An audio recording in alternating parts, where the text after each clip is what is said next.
can't turn it off. Unless you talk to okay. Thank you very much for joining this media conference of MSJ this morning. I want to deal with two major issues. One is a follow-up to an issue that we dealt with at a press conference on the 9th of November, which is the issue of falling oil and energy prices. And secondly, we want to deal with our concerns with respect to how foreign affairs is being managed in Trinidad and Tobago, and a related issue of a proposal with respect to an upcoming event, which is the Cuba Summit. But first of all, with respect to falling oil prices, you'd recall that at a media conference here at our party office on Sunday, the 9th of November, I identified on behalf of MSJ our very serious concern about falling oil prices. At that time, oil prices were still about $80, just above $80. Today, they are below $70. And at that time, I indicated that the country needed to have a very clear, concise and cogent accounting by the Minister of Energy, because on the Friday before, which would have been the 7th of November, he went to Parliament and said, don't worry, be happy, everything is all right because Trinidad and Tobago is a gas economy, we don't have to worry about falling oil prices. I challenged that and said that falling oil prices would have an impact both on government revenue as well as general economic activity in the country, as well as a significant impact on lower earnings of foreign exchange, which would affect all of us because we are such a consumer of imports and we need that foreign exchange to buy the imports.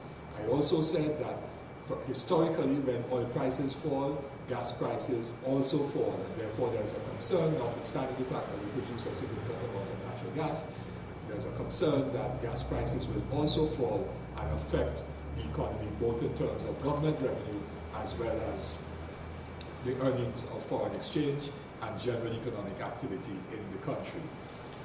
And that was a very important statement that I made on the 9th. The Chamber of Industry and Commerce, in fact, made a statement a few days before MSJ did, identifying their concern about falling oil prices with respect to the government's fiscal position, its expenditure pattern, and also the economy generally.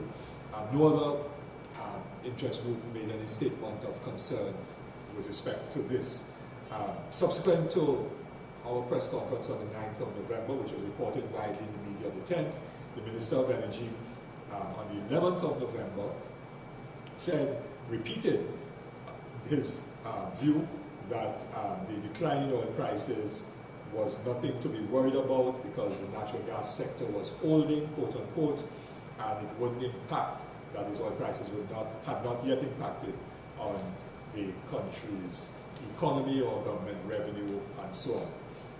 The 20th of November, well, the 19th of November, he made another statement reported in the press of the 20th of November saying he's still not worried about declining oil prices. By this time, of course, oil prices had fallen to below $80 a barrel because oil prices was down to 70, in the mid-70s in terms of West Texas Intermediate crude. And yet he was still not worried. That was the 20th of November. And 1 week after that, on the 28th of November, the Minister of Finance made a statement to Parliament indicating that there is concern that, in fact, the total loss of revenue that he estimated, because he estimated a decline to $65 a barrel, it might get down to $65 a barrel, and gas down to $2.75 per MMBTU, that if that happened, there would be a reduction of revenue of $1.8 billion, and that would be offset somewhat by a $500 million decline in government expenditure for subsidizing fuel. And so there will be a net impact of $1.3 billion in government's fiscal position. Negative impact, $1.3 billion. That is significant, having regard to the fact that the budget already is a deficit budget. So this $1.3 billion will simply add to the deficit, assuming government expenditure remains as high as budgeted. And with a running a fiscal deficit now for very many years, it will simply worsen our debt position and put an extra burden on future generations. So MSJ is saying today that the Minister of Energy has some accounting to the country for his misleading information, misinformation which he provided to the country over a period of some 3 weeks, where consistently he was saying, don't worry, be happy, nothing is the matter. MSJ challenged that and he repeated, no problem, be happy, don't worry, everything is okay. Only a few days after his last statement to that effect, the Minister of Finance had to go to Parliament and correct it. But what is more, the Minister of Energy then himself, after the Minister of Finance made his statement in Parliament, in an extensive interview reported on Sunday, the 30th of November in the Trinidad Express, the Minister of Energy then says this, gas prices will fall. Most of our LNG goes to oil index markets, which means that the gas prices in those markets are linked to oil prices. As oil prices falls, gas prices will fall. Power generation companies will stop using gas and start using oil because it is cheaper. There will be less demand for gas and prices will begin to fall. The exposure to the economy is on the price of gas and not so much on the price of oil. 75% of gas goes to oil index markets where the price will also begin to be under pressure. So, what I had said on the 9th of November, which the minister disagreed with, and so on, he now has come around to admit publicly that what we had said was correct. Well, the Minister of Energy has something to say to the country because he misspoke, he misled the country, provided misinformation, and any serious minister should then resign because he has. This is not a minor matter. Oil prices and gas prices is not a minor matter. It impacts on the well-being of each and every citizen, and he ought to resign on that basis. But more than that is the fact that this government needs to come clean with the country and provide very detailed information on all the possible scenarios, not only on the price of oil and the price of gas, but also on the fact that gas supply coming from the multinational companies offshore and so on to downstream users through the national gas company to downstream users such as the methanol and ammonia plants. That gas supply has been lower than is being demanded or required by these plants. And so the downstream producers are operating and have been operating now for the last 2 years at lower than capacity levels because they can't get enough gas. And that has meant lower revenues and profits for those companies and therefore lower revenues for the government of Trinidad and Tobago. So we need to look at this entire situation, and the government needs to give a very clear accounting of the different scenarios posed by declining oil and gas prices and what this means not only to government revenue but also to foreign exchange and therefore to consumption levels in Trinidad and Tobago. And when MSJ raised this issue on the 9th and so on, we have of course now been proved to be correct because we know the industry. We have people who are not only advisors, but we ourselves have been in the industry for many years, and we know the industry. We don't make statements lightly. And we are also informed by our very extensive energy policy in our energy document. Sorry, in our policy document. And so when we made this statement, all manner of people attacked us on the blogs, in the media, and so on, saying that MSJ doesn't know what it's talking about, that we are naysayers and so on. But we want to say to them today that all of those who attacked us about our position on gas and oil prices really are full of gas. They know not what they speak about, and they've been proven to be fools in that regard. So we're very clear in our position. We're not arrogant about it. We're just saying that we warned the country that the government needed. We weren't attacking the government at the time. We said the government needs to come clean with a clear statement to the country to inform the country about what the facts are. 3 weeks after we made that statement, the Minister of Finance, belatedly in our view, went to the Parliament with a statement, but much more is necessary. And the Minister of Energy needs to account for all of the misleading information which he was providing over those 3 weeks. I now want to turn to the issue of the state of foreign affairs. The Minister of Foreign Affairs in Parliament on the 19th of November, in response to a question from the member for Point 14, with respect to the status of foreign missions, Trinidad and Tobago foreign missions without sitting heads of mission, stated that there are 5 foreign missions that are without a head. the Embassy in Costa Rica, our High Commission in London, England, the High Commission in Ottawa, Canada, the High Commission in New Delhi, India, and the Permanent Mission to the United Nations. Now, 4 out of those 5 are considered to be very important embassies or high commissions, very important missions, because of historical reasons, because of the locations where they are at as centers of major decision making, and also because of significant trade and economic arrangements between Trinidad and Tobago and, for example, the United Kingdom, both historical trade as well as the fact that we have significant UK investment, transnational corporations operating in Trinidad and Tobago, such as British Gas and BP. We also have, with respect to Canada, companies in the petrochemical sector, such as PCS Nitrogen, which is Canadian-owned, such as Methanex, which is Canadian-owned, and so on. All of these companies are important, and you also have the Royal Bank of Canada here in Trinidad and Tobago as well.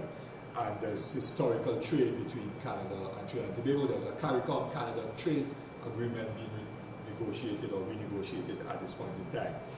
There are growing links between Trinidad and Tobago and India, and this government boasts about its very good relationship with India, yet we have no High Commissioner to India, to New Delhi, and no ambassador to the United Nations. And of course, the United Nations General Assembly is currently in session. The United Nations is where you interface with many countries simultaneously throughout the world, where major decisions are being taken with respect to issues such as the Middle East, and so on. The Prime Minister went to the General Assembly and made one big statement and all kinds of stuff like that, and we signing on to US initiatives, but we have no ambassador to the United Nations accredited. This is a significant lapse by the government of Trinidad and Tobago, because other countries assess these things, and when you don't have an accredited ambassador or high commissioner for long periods of time, they view that as an act of disrespect in terms of the relations, bilateral diplomatic relations, and this needs to be dealt with quite urgently. The person who appoints ambassadors and high commissioners is the Prime Minister, and therefore the Prime Minister is falling down on her job. She's asleep on the job. And we want to say quite categorically, the Prime Minister does not go to the office of Prime Minister on a consistent and regular basis, which is her line ministry. She does not go to the Ministry of the People and Social Development, because she's the line minister of the Ministry of People and Social Development on a regular basis. So she's absent from the job. She can't be running those ministries from her home in Philippines. That's inappropriate. She's not on the job. And she could go and put on a Santa Claus hat and distribute toys. That is fine. You could do that. But the substantive duties of Prime Minister is not to distribute toys. The substantive duty of a Prime Minister is to be on the job in your ministry, line ministry, dealing with those matters of importance, including the appointment of ambassadors to those 5 missions, which now are without a permanent accredited head of mission. This is a major dereliction of duty, and the MSJ condemns it and says it is a reflection of the government not operating properly and in accordance with proper standards, and it is reflected generally in poor governance throughout the country. Okay? And then I went into the issue of the CARICOM Cuba States against Cuba in the United Nations General Assembly last month, or rather in October. Only 2 countries supported the resolution, or pretty well the way around. Only 2 countries voted against the resolution for the end of the blockade, the United States and Israel. And 3 countries, I think, Marshall Islands and a couple of other small ones, abstained. Over 180 countries voted in support of Cuba for the end of the blockade. So we are clear that CARICOM has a clear principled position, that's fine. But we are calling CARICOM leaders to write to President Obama to free 3 Cuban nationals who have been imprisoned in the United States since 1998, some 16 years. Those 3 are Gerardo Hernandez Nordelo, Ramon Labanino Salazar, and Antonio Guerrero Rodriguez. To free those 3 who were arrested and charged with certain acts and so on, and were given life sentences as well. They were given life sentences.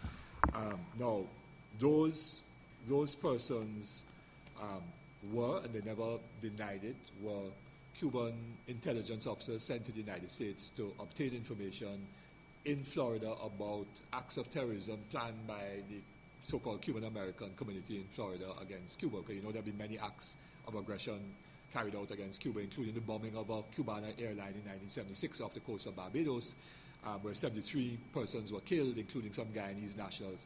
The persons who planted the bombs actually boarded the Cubana aircraft in Port of Spain at Piaco, got off in Barbados, and took another flight back into Trinidad.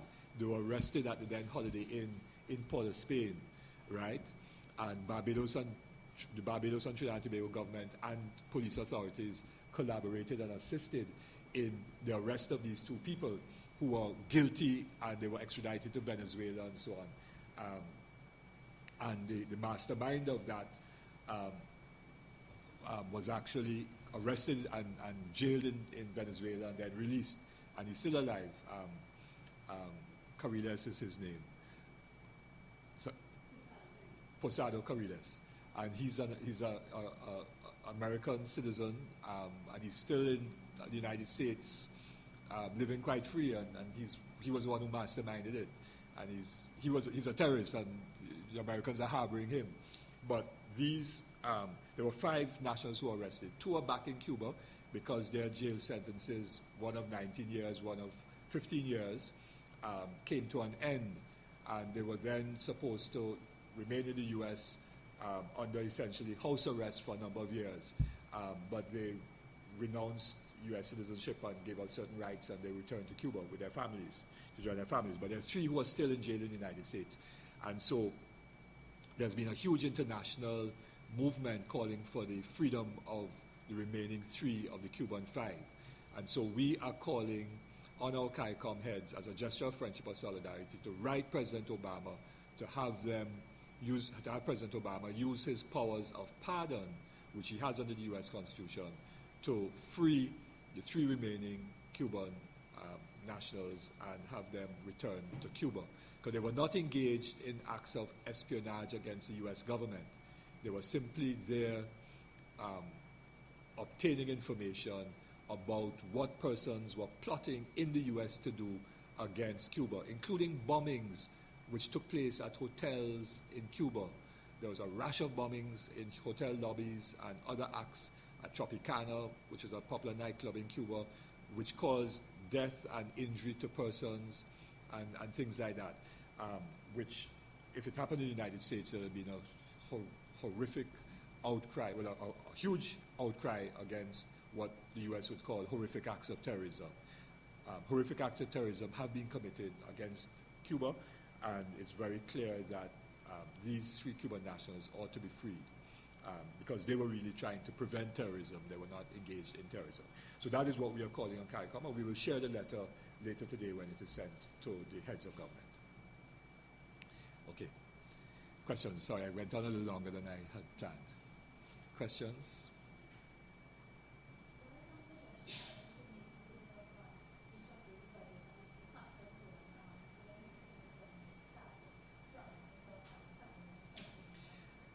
Well, not cutting subsidies, but quite clearly, one is a review of the Debe to Montezier Highway, which is costing us $7 billion out of recurrent, that's recurrent expenditure, it's not a loan. So we are paying for that as taxpayers over a very short period of time. That is one area that could clearly be reviewed in accordance too with the Armstrong Committee's recommendations. There are other areas where we are very sure a lot of corruption is going on. You're seeing contracts going on for projects all over the place, box drains that have been built like crazy, roads that have been paved and repaved, box drains, some of them leading to nowhere. Other box drains, because you give it to 2 separate contractors, don't line up. So one has a gradient and to drain water in one direction, the other one has a gradient to drain water in the other direction, things like that. There's a lot of waste, a lot of inefficient expenditure as this government tries to do things to show that they're working for you, and therefore to try to win the elections, and also contracts are being given out, and we know there's a lot of corruption taking place. And in that regard, of course, MSJ supports the Joint Trade Union Movement for the demonstration tomorrow in Port of Spain. We have slipped 2 places in the Perception of Corruption Index, as reported yesterday by Trinidad and Tobago Transparency Institute. So it's very clear that a cleanup of the whole issue of procurement of goods and services would help to reduce government expenditure as well.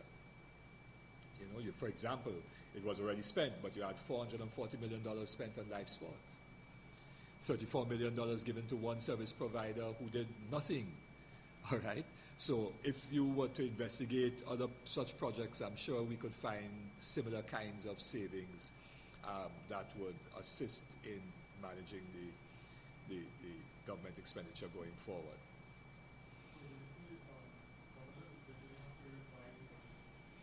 Yes, I think so. The government will clearly have to revise the budget. Already the Minister of Finance has said that ministries ought to look at ways to reduce expenditure. He's indicating some $45 million per ministry. We also have far too many ministries. So there's duplication of effort, there's a waste of resources. Every ministry has to have advertising budget. That's another area. $300 million to advertise in your face, your government working for you. That's election campaigning. It's not governmental budget. That's election campaigning. It's wrong. And if there's proper party finance regulation and regulation of election rules and so on, that would be outlawed. So you can find $300 million off the top by cutting out all of this nonsensical advertising, which in any case is beginning to irritate the public. People are turning off the television when they see voices and the government working for you. People are turning off the TV. I'm sure you do it as well. Or you switch channels and hope that the same ad doesn't hit you when you switch channels. David, there's a woman who said she was duped into saying your government working for you. They just came to her place in East Trinidad and they put a camera in her face and asked her to talk. The next thing she knew, she was advertising your government working for you. What could she do to get it off or to get it to stop it? Well, I think she needs to make a complaint to the Media Complaints Council. She needs to make a complaint to the advertising. There's a body that regulates advertising in the country. She needs to make a complaint to the Publishers and Broadcasters Association and to say that she was duped. And she needs to make a complaint to the Integrity Commission of Trinidad and Tobago as well. I think, and the Ombudsman, those are all different agencies that could provide some level of investigation of this matter. But it's an indication of how low this government is prepared to stoop in order to try to present image and optics to the country rather than substance. It's dishonesty. Any others? No? We have enough? Yes, sorry. There's been some concerns in terms of the amount of losses that Petrogen has included, and we've seen that people who were managers involved in the oil spill were paid hefty sums of money. How do you think about that? Yeah, the MSJ condemns totally that payout to those managers, $5 million, $4 million, and so on. Some of those managers were actually suspended and because of investigations into mismanagement and the cost of to the company as a result of bad decisions and mismanagement. You can't then turn around and reward them or allow them to get a exit strategy of resigning rather than being dismissed prior to the end of the investigations, before the conclusion of the investigations. That is wrong as an indication of the horrific governance in the state sector, where people are being placed on boards and in senior management positions at lower levels because of loyalty to party, because of friend and family, which is nepotism, and in fact is corrupt. And that's one of the reasons, as you know, why the MSJ left the partnership in 2012, because of the nepotism and the politicizing of state enterprises and boards and the public sector, which was in the manifesto as something the partnership would not do. And when it broke that, we left. Okay, thank you. Hollis, we now have to email. Nikki will email it to you. Yeah. Nikki will email it. As soon as I finish writing. Sorry, I'm impressed. I don't more than this, but I don't know why it's so. Turn around now. Because Turn around now, guys. Just want to cut away. I want a face.